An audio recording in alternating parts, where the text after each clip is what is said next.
नमस्कार, मी cook with वैशालीमध्ये Vaishali तुमचं स्वागत करते।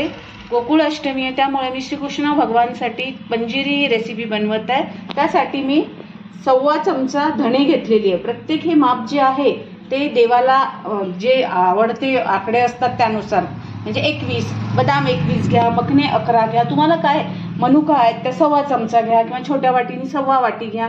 5 प्रकारचे घ्या तुम्ही ड्रायफ्रूट, 7 प्रकारचे घ्या, 9 प्रकारचे घ्या, 11 प्रकारचे घ्या।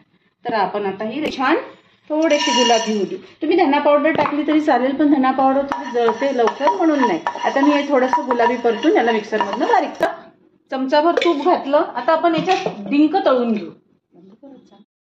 हे आपण आता तूप घातलेलं आहे, यामध्ये आपण डिंक टाकणार आहे, तो छान फुलवून घेणार आहे, तळून घेणार आहे।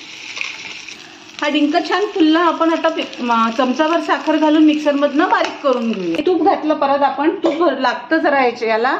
आता आपण याच्यात बदाम, थोडे बदाम चांगले गरम झाल्याच्या नंतर मग यामध्ये आपण मखना घालूया।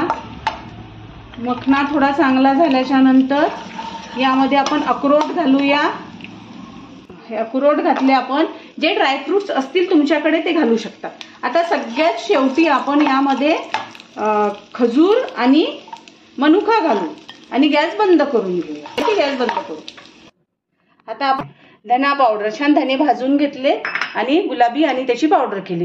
हे डिंक तळून घेतलं, हे डिंकाची पावडर आहे। हे आता आपण फ्रुट्स आहेत, आपण मिक्सरमधनं सगळे छान दरदरीत काढून घेतलेले आहेत, हे याच्यात घातले आपण।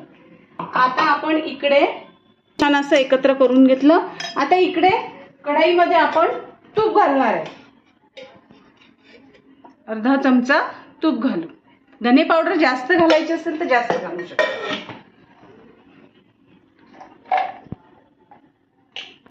हा मखना घालू आपण।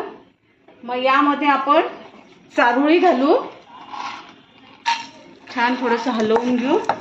त्यानंतर यामध्ये आपण खोबऱ्याकीस घालून घेऊ। आता हे गॅस बंद करू आणि हे सगळं तूप वगैरे आपण त्याच्यात टाकू। तूप भरपूर असतं याला।